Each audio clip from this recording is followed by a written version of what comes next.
Yon, hello guys, magandang hapon. At ako'y papunta na naman sa gubat. Yan, dala ko aking tripod. Gagawa na naman tayo ng video. Yan, dito ko nagko-content ako. Kita nyo kaya kaganda dito. Yan, ikot ko yan, paligid na yan. Papunta daw sa sapa. Saka dito. Yun, napakalawak na yan. Napakalawak po na yan. Dito magandang maggala. Kaso kailangan ko magbuta. Yan, may buta ako. Kasi baka tayo ay makatapak ng, alam nyo na. So ako naglalakad na ngayon. Napakainit. Kaya kailangan kong mag sa loob. Dami ditong kambing yun oh. Doon ako pupunta sa gubat na gubat. So yan, samahan nyo ako. Yan, ganda dito oh. Saksakan lang ng kainit. Napakainit, tsaga-tsaga. Yan. Ang lawak oh. Itong aking tripod ang ginagamit. Sira na siya oh. Pero pwede pa rin tsagaan. Yan. Maganda po dito sa amin. Napaka-green ang paligid. Napaka-press ng hangin. Sariwang sariwa. Pakainit ngayon no. Kamusta po kayo? Kamusta? Ano, dito din po ako nangangahoy. Diyan. Dito din ako nangangahoy dito. Yan. Madami ditong kahoy nako. Ang tatanungin nyo lang pag nandito kayo sa amin ay sipag. Kailangan masipag mga hoy. Ako naman hindi itong masipag. Pagkalaan talaga kailangan ng kahoy. Tsaka ako nangangahoy.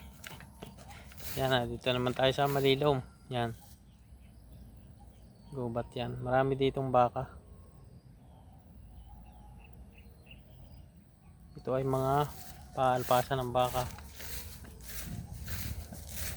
Ito magko-content sa gubat. Mas maganda dito sa gubat. Tahimik.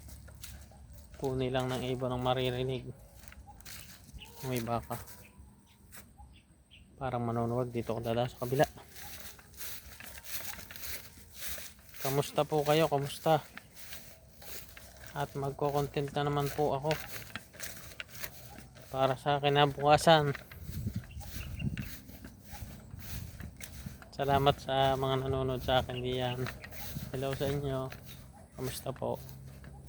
Yan, ang ganda dito sa amin oh. Napaka-fresh ng hangin dito. Marami din ditong mga gulayin. Madami ditong yung ampalayan ligaw, nako. Madami dito noon. Libre. Pagka gusto nyo maggulay, punta lang kayo dito sa gubat.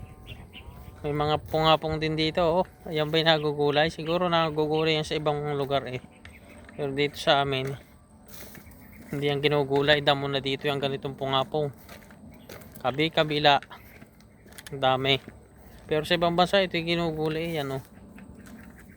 Ang dami. At dito na ako sa bukana ng kagubata. Napakadami ditong ibon. Ano?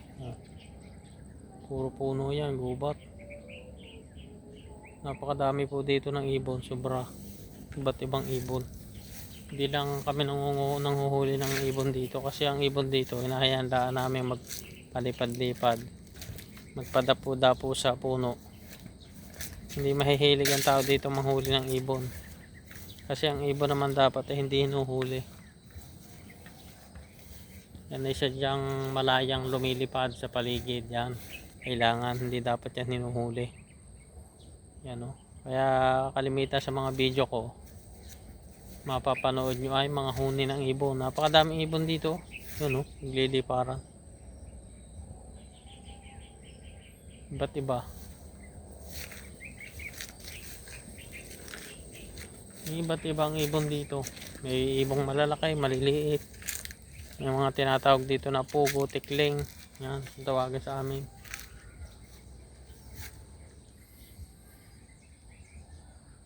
So hanggang dito na lang muna ang aking video. Maraming salamat sa inyong panonood. Bye bye.